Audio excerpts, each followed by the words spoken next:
السلام علیکم. آج کی ویڈیو میں ہم ڈسکس کریں گے کہ ہسٹری آف منی، دنیا کے اندر جو پیسے کا کانسیپٹ آیا تو یہ کیسے آیا. اب اس کورس کے لیے اس ویڈیو کا ضروری ہونا کیوں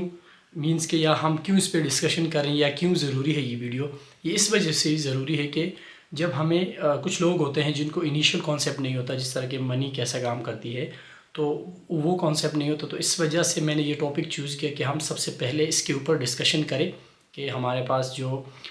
منی ہے وہ کیسے سٹارٹ ہوئی. تو آپ نے پڑھا بھی ہوگا اور کئی جگہوں پہ آپ نے دیکھا بھی ہوگا کہ ہم یہ پڑھتے آ رہے ہیں، سنتے آ رہے ہیں کہ پہلے زمانے میں یہ ہوتا تھا کہ لوگ چیزوں کے بدلے چیزیں دیتے تھے. فار ایگزامپل آپ کے پاس گندم ہے تو آپ کسی سے چاول لے لیتے تھے، اور اگر کسی کے پاس چاول ہے تو وہ دودھ سپلائی کرتا تھا. تو یہ ساری چیزیں اس طرح مینس کہ سالوں سال تک چلتی رہی. لیکن یہ جو ان کی ٹریڈز ہو رہی تھی یا جو ان کا کاروبار ہو رہا تھا یہ ود ان سٹیز ہو رہا تھا یا ایون ولیجز کے اندر ہو رہا تھا، چونکہ سپلائی لمیٹڈ تھی اور لوگ بھی لمیٹڈ تھے. تو انہوں نے ایک جگہ ڈیسائیڈ کی ہوئی تھی کہ اس جگہ کے اندر یا اس گاؤں کے اندر اگر آپ نے رہنا ہے تو آپ نے یہ چیزیں سپلائی کرنی ہوتی ہے اور اپنی زندگی ہے اس کو بسر کرنا ہوتا ہے. لیکن جیسے جیسے انسان ترقی کرتا گیا، لوگ کی آبادی بڑھی تو وہاں سے لوگ مائیگریٹ ہونا شروع ہوئے. تو سب سے پہلے جو لوگ کا کانسیپٹ آیا کہ اب اگر مجھے ایک سٹی سے دوسری سٹی دودھ لے جانا ہے تو میں یہ کتنے دودھ لے کے جاؤں گا، اور یہ مینس خراب بھی ہو سکتا ہے کیونکہ اس ٹائم یہ فیسلٹیز نہیں تھی. تو اس چیزوں کو ایوائڈ کرنے کے لیے انہوں نے کہا کہ کیوں نہ ہم ایسی ایک چیز بنا لیں جس کے اوپر سب لوگوں کا ٹرسٹ ہو، سارے کنسیکوینسز بیٹھ کے مینس کہ سارے لوگ ایک ڈیسیجن لیں اور ان کا سب کا اس کے اندر رول ہو، اور وہ ایک ایسی پروڈکٹ بنائیں یا ایسا کوئی آلہ بنائیں جس کے اوپر سب کو ٹرسٹ ہو، اور وہ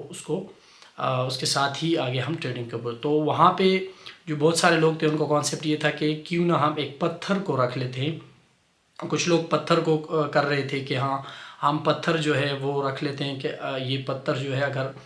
اس کوانٹٹی کا ہوگا تو ہم اتنے چاول دیں گے اور اس کے بدلے میں اتنا دودھ ملے گا، اور یہ ساری چیزیں یہ آپ نے ڈیٹیلز میں پڑھی ہوں گی کیونکہ میں یہاں پہ ڈیٹیلز پہ نہیں جاتا.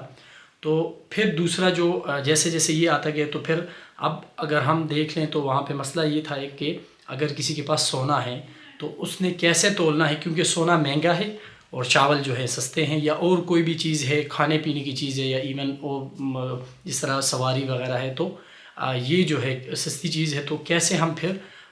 اس کے لیے ایک پیمانہ بنائیں کہ یار یہ چیز جو ہے. تو لوگوں نے کچھ سوچا کہ چلو ہم اس کے ساتھ کچھ لکڑیاں وغیرہ رکھ دیتے ہیں کہ یہ لکڑیاں جو ہے اگر اس حساب سے ہوں گی تو آپ کو اتنے چاول مل جائیں گے یا آپ کو اتنا سونا مل جائے گا، اور یہ اس طرح سالوں سال چلتا رہے گا. جیسے جیسے انسان ترقی کرتا گیا تو پھر انہوں نے سوچا کہ کیوں نہ ہم ایک ایسی چیز رکھ لیں کہ جس کے اوپر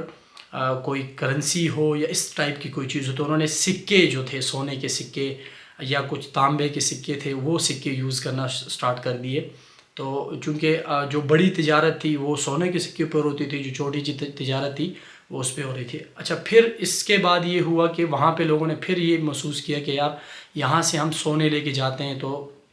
سونے کے سکے لے کے جاتے ہیں تو راستے پہ کافی ایشوز ہمیں ہوتے ہیں، پرابلمز ہوتی ہیں. تو کیوں نہ ہم پھر ایک ایسی چیز بنائیں، ایک ایسا پیپر منی کا کانسیپٹ. تو سب سے پہلے چائنا نے جو ہے پیپر منی کا کانسیپٹ سٹارٹ کیا، اور انہوں نے سٹارٹ کیا کہ کیسے ہم جو ہے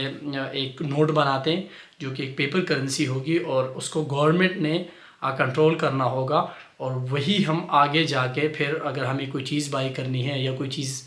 سیل کرنی ہے تو اس کی ویلیو ہونی چاہیے جو کہ اینڈ پہ آ کے سونے کی قیمت کے برابر ہی بنتی تھی. فار ایگزامپل جس طرح کہ ہمارے سینٹرلائز سسٹم میں بھی یہ ہو رہا ہے، ایون کنٹریز کے اندر یہ ہو رہا ہے کہ آپ اتنے ہی پیسے چھاپ سکتے ہیں جتنے آپ کے پاس سونا ہو. تو یہ ساری چیزیں وہاں سے پیپر منی آئی اور پھر ہم ڈیجیٹل منی کی طرف آئے. تو ڈیجیٹل منی پہ بھی انشاءاللہ نیکسٹ ویڈیو میں بات کریں گے. So thank you very much. ہمارے چینل کو سبسکرائب کیجیے اور ہمارے ساتھ رہیے. اللہ حافظ.